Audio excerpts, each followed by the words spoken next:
A los 13 meses de la leve e inaceptable agresión colombiana al Ecuador, las cosas se van clarificando. En días pasados, el propio expresidente de Colombia, Andrés Pastrana, allanó el camino. El expresidente de Colombia, Andrés Pastrana, realizó declaraciones en las que afirma que Estados Unidos entregó coordenadas para la ubicación de los jefes de la guerrilla de las FARC en Ecuador y Venezuela. El exmandatario asegura que desde Norteamérica fue entregada dicha información al ministro de Defensa de Colombia, Juan Manuel Santos. Pese a no ser novedad, las palabras del expresidente Pastrana recobran una importancia fundamental, sobre todo cuando una semana antes de aquello, el mismo secretario general de la Organización de Estados Americanos, OEA, marcó distancias entre los grupos irregulares colombianos y nuestro país. El secretario general de la OEA, José Miguel Insulza, dice que es un error relacionar al gobierno de Ecuador con las FARC. José Miguel Insulza calificó como un error el pretender vincular al gobierno de Ecuador con la guerrilla colombiana. Insulza dijo que el régimen de Rafael Correa ha ejecutado acciones de combate al terrorismo. Yo he dicho muchas veces que yo no creo que el gobierno de Ecuador haya tenido relación alguna con la FARC. Esto porque el secretario Insulza conoció de cerca la labor de nuestras Fuerzas Armadas con logros que superan todas las expectativas. 127 operaciones militares en la frontera norte frente a las 19 registradas en el 2006. Destrucción de 204 bases ilegales encontradas frente a las 28 de hace 2 años, cuando apenas se decomisaron 15.000 unidades de armamento y municiones, decomisos menores en relación a las 18.000 incautaciones y destrucciones de unidades de armamento y municiones. Hemos más que triplicado los operativos a partir del primero de marzo, y ese es un elemento fundamental, con un incremento de la presencia militar. Este rato hay 7.000 miembros de las fuerzas fijos en la frontera, y hay una fuerza de 3.500 hombres itinerante. Pese a la gravedad del problema, donde sin duda Ecuador ha sido víctima de la inacción de las fuerzas regulares colombianas, nuestro país ha redoblado las seguridades. Tenemos así, al momento, 17 destacamentos al filo de la frontera frente a los 2 que existen del lado colombiano. Puestos militares que ofrecen garantías de movilidad a nuestros compatriotas, consolidando su seguridad y protección. Me parece que es una cosa muy obvio que cuando Colombia tiene 2 puestos de militares, para proteger la frontera, y Ecuador tiene 14, que Ecuador hace todo lo posible para proteger su frontera, y ahorita la pelota es al otro lado. Por ello es que el drama humano del otro lado de la frontera ha representado a Ecuador ingentes esfuerzos, no solo para nuestros compatriotas, sino también para aquellos ciudadanos colombianos que buscan auxilio en nuestro país al huir de la violencia allí generalizada. Ecuador es ahora la nación líder en el tema de refugiados, al recibir alrededor de 135.000 personas que buscan alcanzar ese estatus. Un censo iniciado en días pasados busca regularizarlos. Nos permitirá conocer cuántos colombianos, de qué edades existen en el país, a qué se dedican, en qué trabajan, cuántos de ellos son desplazados, cuántos de ellos están en condición de refugio.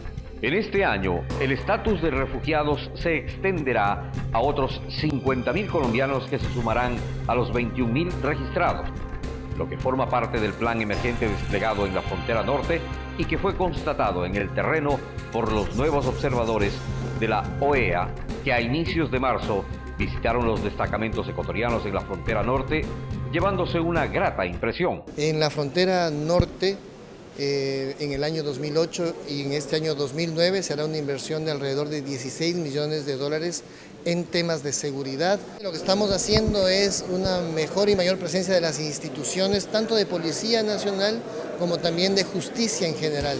Los controles en la zona son meticulosamente ejecutados, controles que han dejado resultados favorables con incautaciones y decomisos importantes.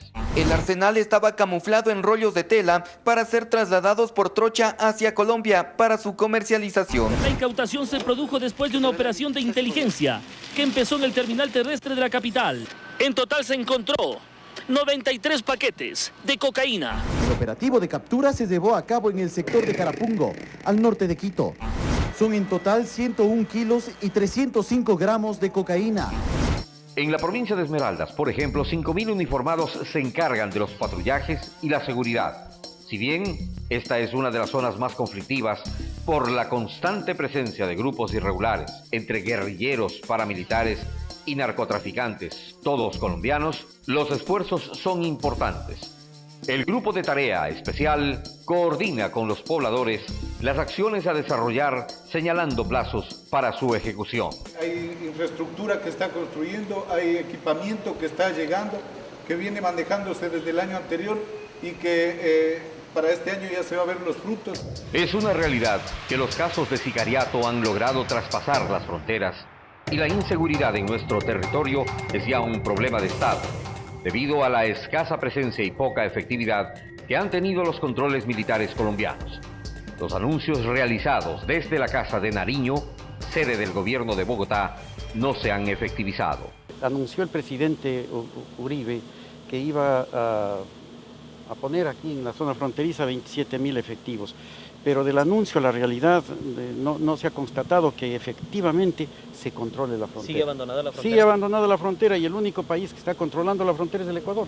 En respuesta de aquello, nuestro país puso en marcha el Plan Ecuador, que concibe a la seguridad humana como el resultado de la paz y el desarrollo, satisfacer las necesidades de los pobladores fronterizos y potenciar sus capacidades. Una política de defensa basada en la protección de la población, de los recursos naturales, del patrimonio nacional y el control efectivo de su territorio. Mantener las fronteras vivas con servicios claves para las comunidades, obras de alcantarillado, agua potable, programas de microcrédito para los agricultores y más. Es importante que podamos juntos ir trabajando una propuesta que sea lo más aterrizada a las necesidades de esta zona del país. Un enfoque preventivo con resultados que despeja cualquier duda de un supuesto vínculo con grupos armados que actúan fuera de la ley, y así lo reconocieron a su tiempo quienes hoy lo critican. Que existan vínculos aislados, que existan errores deliberados, que existan amistades íntimas, es otra cosa.